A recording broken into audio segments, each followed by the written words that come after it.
Injil Markus pasal 16, Kebangkitan Yesus.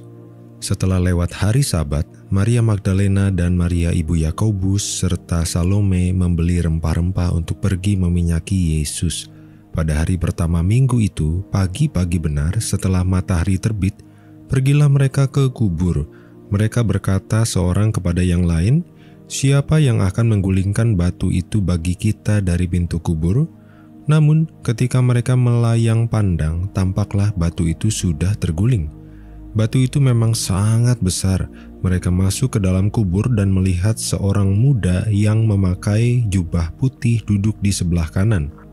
Mereka pun sangat terkejut, tetapi orang muda itu berkata kepada mereka, "Jangan terkejut. Kamu mencari Yesus orang Nazaret yang disalibkan itu. Ia telah dibangkitkan. Ia tidak ada di sini. Lihat, inilah tempat mereka membaringkan dia. Sekarang pergilah, katakanlah kepada murid-muridnya dan kepada Petrus, ia mendahului kamu ke Galilea. Di sana kamu akan melihat dia, seperti yang sudah dikatakannya kepada kamu." Lalu mereka keluar dan lari meninggalkan kubur itu, sebab kegentaran dan kedahsyatan menguasai mereka. Mereka tidak mengatakan apa-apa kepada siapapun juga karena takut. Dengan singkat mereka sampaikan semua pesan itu kepada Petrus dan teman-temannya. Sesudah itu Yesus sendiri dengan perantaran murid-muridnya memberitakan dari timur ke barat berita yang kudus dan tak terbinasakan tentang keselamatan yang kekal itu. Yesus beberapa kali menampakkan diri dan mengutus murid-muridnya. Yesus terangkat ke surga. Setelah Yesus bangkit pagi-pagi pada hari pertama minggu itu, ia mula-mula menampakkan dirinya kepada Maria Magdalena. Yesus pernah mengusir 7 setan dari dia. Lalu perempuan itu pergi memberitahukannya kepada mereka yang mengiringi Yesus sebelumnya dan yang pada waktu itu sedang berkabung dan menangis. Namun ketika mereka mendengar bahwa Yesus hidup dan telah dilihat olehnya, mereka tidak percaya. Sesudah itu ia menampakkan diri dalam rupa yang lain kepada 2 orang dari mereka, ketika keduanya dalam perjalanan ke luar kota. Lalu kembalilah mereka dan memberitahukannya kepada yang lain, tetapi mereka pun tidak percaya kepada kedua orang itu. Akhirnya ia menampakkan diri kepada ke-11 orang itu ketika mereka sedang makan, dan ia mencela ketidakpercayaan dan kekerasan hati mereka. Oleh karena mereka tidak percaya kepada orang yang telah melihat dia sesudah kebangkitannya. Lalu ia berkata kepada mereka, "Pergilah ke seluruh dunia, beritakanlah Injil kepada segala makhluk.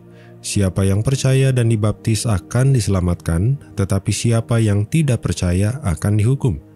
Tanda-tanda ini akan menyertai orang-orang yang percaya.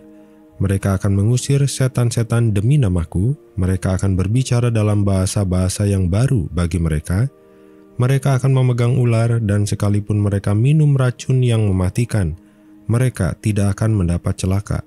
Mereka akan meletakkan tangannya atas orang sakit dan orang itu akan sembuh." Sesudah Tuhan Yesus berbicara demikian kepada mereka, terangkatlah ia ke surga lalu duduk di sebelah kanan Allah. Mereka pun pergi memberitakan Injil ke segala penjuru dan Tuhan turut bekerja dan meneguhkan firman itu dengan tanda-tanda yang menyertainya. Setelah kematian Yesus, para murid dan pengikutnya mengalami ketakutan dan kesedihan yang mendalam. Namun pada hari pertama minggu itu, saat fajar menyingsing, beberapa perempuan, Maria Magdalena, Maria ibu Yakobus dan Salome, datang ke kubur untuk meminyaki tubuh Yesus. Mereka khawatir tentang bagaimana cara menggulingkan batu besar yang menutup kubur itu. Tetapi ketika mereka tiba, mereka mendapati bahwa batu itu sudah terguling. Di dalam kubur mereka melihat seorang malaikat berpakaian putih yang berkata, "Jangan takut, kamu mencari Yesus orang Nazaret yang disalibkan. Ia telah bangkit, ia tidak ada di sini. Lihatlah tempat mereka membaringkannya.